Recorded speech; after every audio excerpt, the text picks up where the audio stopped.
Yo, what is up guys, Coop here, and today we're going to be looking at the Alliance Epilogue Cinematic. So this is the ending cinematic for Legion.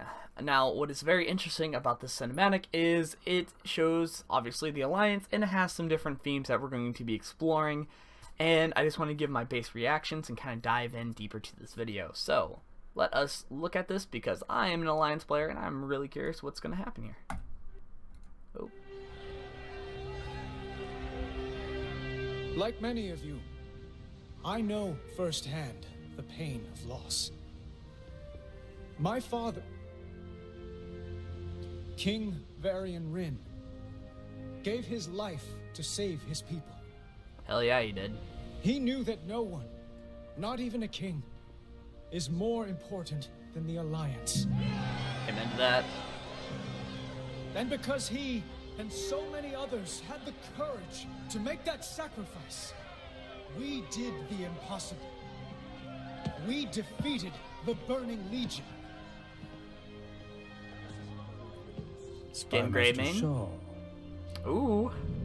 Back so soon? By living our lives, our joy.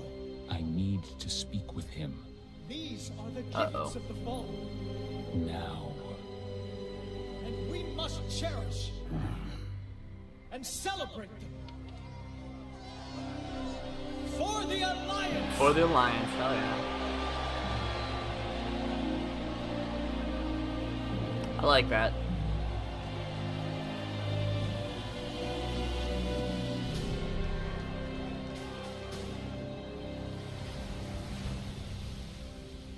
We've observed an unusually large cluster of goblins and silvers. Yup, Azeroth, man. And the numbers are increasing.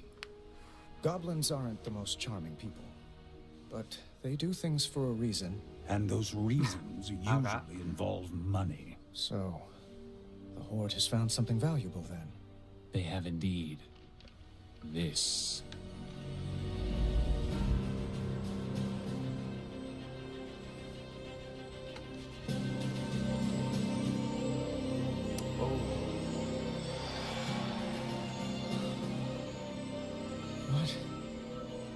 What is this? We don't know.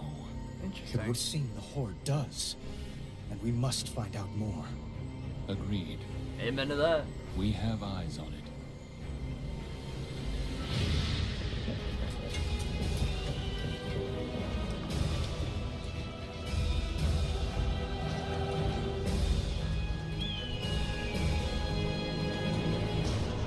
Alright, so that was the cinematic for the Alliance. I think this one about 10 times better than the Horde. The Horde was just kind of sitting at a dinner table, there's some squabble, and then her just looking at the crystal. However, the Alliance one, this one is, it's got heart, it's got a lot of things going on. You know, we've got sort of themes of, you know, his father being passed through King Anduin. We have, you know, Marthas Menethil, or not Marthas Menethil, Marthas Shaw, talking in sort of saying, hey, my SI7 has found out some different things. Let's sort of dive in. So first off, I gotta say the speech was awesome. Like, it was great. It sucks that it kind of got cut off a little bit, but it was important. It was good to see the cinematography kind of show us sort of all the different races here. So you got even... Honestly, you find more Pandaren in this than any of the Horde stuff. So it's interesting to see a lot of the pandas in the cinematic. Especially going forward, you know, you have a lot more representation of all the different races. Like, if you just look at the crowd, you can just see all the different ones here. You know, everything from Worgen to human to even humans that look more Gilnean, which is interesting to see nonetheless. So, especially going forward, it was nice to see that. Obviously, Anduin looking flash as ever. You got Shaw just walking through the crowd. I like how Shaw's becoming a bigger character. He's been, like... They've been trying to shoo him in for a while. They've been trying to shoo him into Mop. They try to shoo him into a lot of different things, and he never quite stuck. But I'm hoping that they can make him a huge character going forward. I don't want him to be a character that's kind of thrown to the wayside or easily killed. I think having Gen, him, and Anduin all work together, it kind of gets a lot of the different themes going on. You sort of have Anduin being like the King of Stormwind, and things of that nature. You have Gin, who's sort of like his commander, and then you have him, who is sort of like the agents. And I think it's interesting because we can have Shaw and Greymane kind of change the way Anduin works. Anduin's very much a pacifist, and I think with having a spy master and the military leader kind of butting heads at him, you have the ferociousness of sort of Greymane, and then you have sort of the subtlety and sort of, they're all about kind of deception and kind of, you know, figuring stuff out like that. I think having those two leaders will really affect him a lot in the next expansion going forward, because he doesn't have Varian who can easily be swayed anymore. He's got, you know, these two kind of crude military leaders. Now Shaw, he's a little bit more on the end of, he's kind of like, he can think really all throughout the entire picture of everything. But I think honestly this is going to be a darker turn for the Alliance. I feel like Anduin might turn a little bit more military strategic and a little bit more of brutish, and I think that's going to be really interesting going forward. There has been rumors of him becoming a paladin, so this might be the way that, you know, you can get him to start fighting with brute force a little bit more.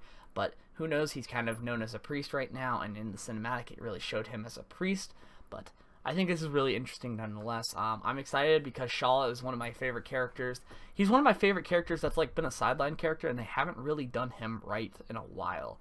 And seeing him just in the cinematic, it gets me hyped about him. It makes me want to stand by him, even though he's just having a little tiny speech. So next we obviously get to the ending of the speech. You could see here again with the cinematography, it's wonderful. You could see that Anduin sees that Greymane and Shaw are moving over, so it shows him, hey, finish your speech. He says, for the Alliance.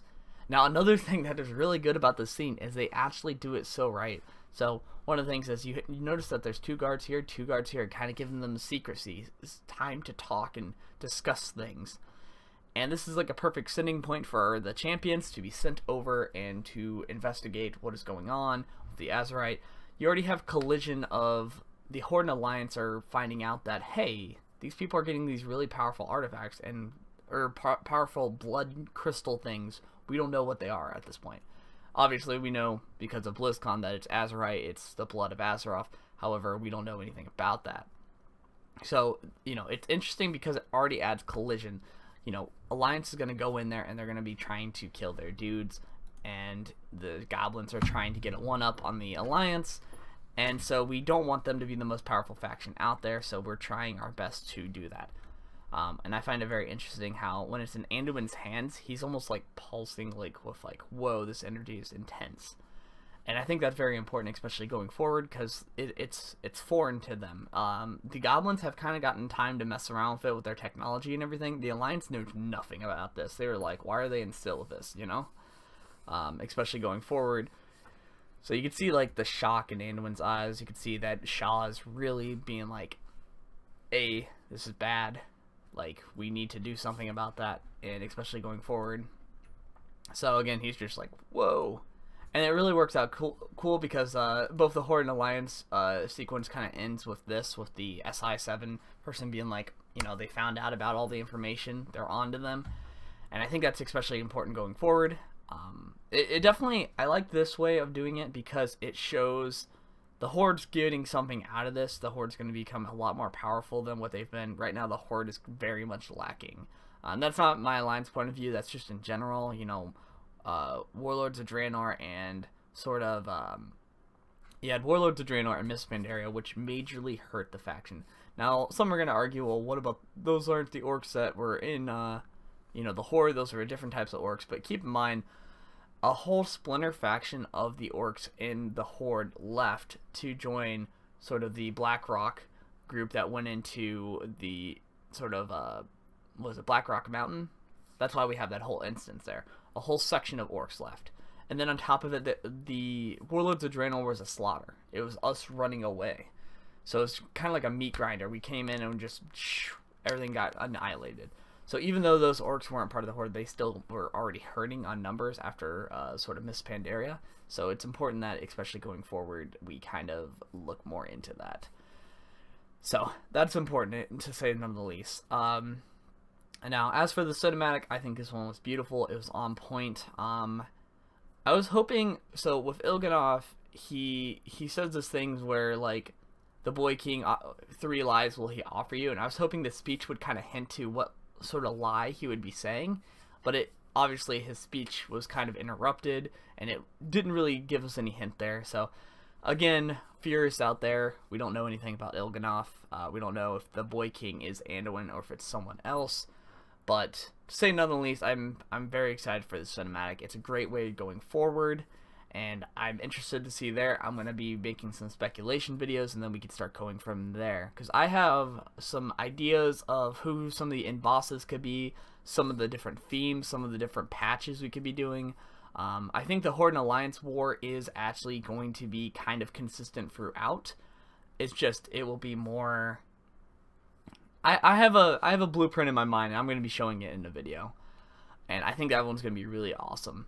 But anyways, guys, be sure to like and subscribe. I am trying to get up to 900 subscribers by the end of February. We actually already reached our milestone of 800 by the end of January. We actually got there only halfway through January, so can't complain there.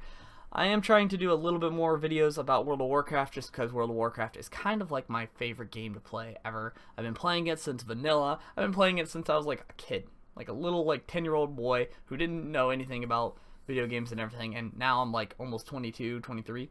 So in general, it's cool seeing this game kind of evolve and the sort of the themes that are going forward, and I'm very excited about it. So if you guys like speculation videos, if you like World of Warcraft videos, don't worry, they are going to be all over the place on this channel.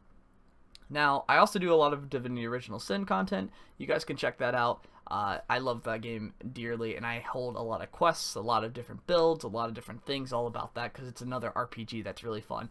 Especially if you need like a little break from World of Warcraft, because it looks like we're not going to be getting any major content, except for Allied Races, which God knows when that will come out. So until that pre-order bonus happens with the Allied Races, we're going to be kind of dry on the World of Warcraft department for a while. But have no fear, I'm going to have speculation videos and things in the past to kind of look into and sort of talk about. So anyways, I thank you guys for watching, and I'll see you guys next time.